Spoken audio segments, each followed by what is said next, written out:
നൊട്ടാന്നൊടിയ ഇത് കാട്ടിലുണ്ടാകുന്ന ഒരു സാധനമാണ്. ഇനി ഒരു കായ്ക്ക് 20 ഉറുപ്പ്യ വില ഉണ്ട്. നല്ല രസമാണ്. വയറ്റിന് അസുഖത്തിന്, പിന്നെ കിഡ്നി രോഗത്തിന്, അങ്ങനെയുള്ള എല്ലാ അസുഖങ്ങൾക്കെല്ലാം പറ്റും. നല്ല രുചിയുള്ള സാധനം.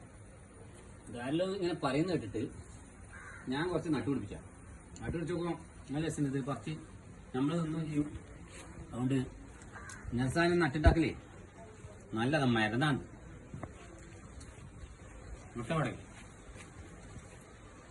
മുട്ട നടിക്കാന്ന് പറഞ്ഞാല് ഇത് എന്തെല്ലോ പരമാവധി അസുഖങ്ങൾക്ക് പറ്റും. നിങ്ങൾ എല്ലാവരും വീട്ടിൽ കിട്ടുകയാണെങ്കിൽ കുറേശ്ശെ കുറച്ച് വീട്ടിന്റെ മുറ്റത്തൊക്കെ നട്ടു കഴിഞ്ഞാലേ ഒരു ചെടിന്റെ കാഴ്ചകൾ ഉണ്ടാവും. നമ്മളെ ശരീരത്തിന് നല്ല രോഗങ്ങളില്ലാതെ ആകും.